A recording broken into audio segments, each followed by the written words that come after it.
Well, two very close races for Congress and another congressman perhaps about to lose his job. So that is what new exclusive polling from PIX11 shows. We looked at the three most hotly contested congressional primaries in New York City. Political reporter Henry Rossoff is breaking it all down for us.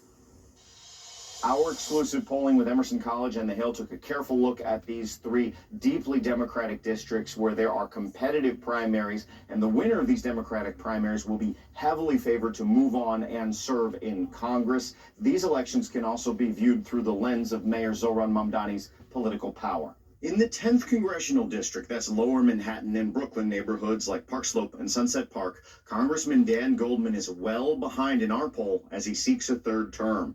Former Comptroller Brad Lander is ahead by 34 points, leading Goldman 57% to 23%, with 20% of voters undecided.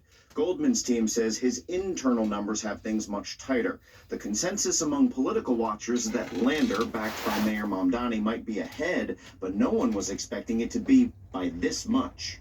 Up 34 points against an incumbent who has not suffered any sort of devastating scandal is pretty remarkable. So that the poll today, I think, just foregrounds not only that he'll win, but he'll win by a considerable margin. In the 12th Congressional District, that's Midtown and the Upper East and Upper West Sides, there's a battle to replace outgoing Congressman Jerry Nadler.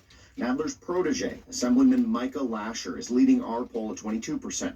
Assemblyman Alex Boris, who talks a lot about the future of AI, is at 20%. Then social media commentator and grandson of President Kennedy, Jack Schlossberg, is at 11%. He's followed by Republican-turned-Democrat and President Trump critic George Conway, who's running on an impeach Trump platform. But note, still a lot of undecided voters at 32%. Next is New York 7 along the waterfront in parts of Queens and Brooklyn, where Congresswoman Nydia Velázquez is retiring. Mamdani is once again flexing his political muscles. He's backing fellow Democratic Socialist Assemblywoman Claire Valdez, who's at 23%. Velázquez's chosen successor, who has a lot of experience in local politics, is Brooklyn Borough President Antonio Reynoso at 21%.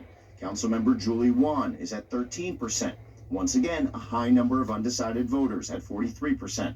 The mayor is broadly popular among Democratic voters in all three of these districts, and he's putting a lot of time and effort, in particular, to support Valdez in the 7th. What makes Mamdani so powerful there is that this really is his base. There's a lot of voters under 35, a lot of voters under 50, where he's not just a Democrat they like, he's like a cultural and political institution in itself who can really, again, shift how people feel about politics. Our polling also found that voters across the three districts we looked at very concerned about the economy. These Democratic voters we spoke with across the board, about 90% of them rated the economy as either poor or fair, so affordability and economic issues, once again, dominant in another election cycle.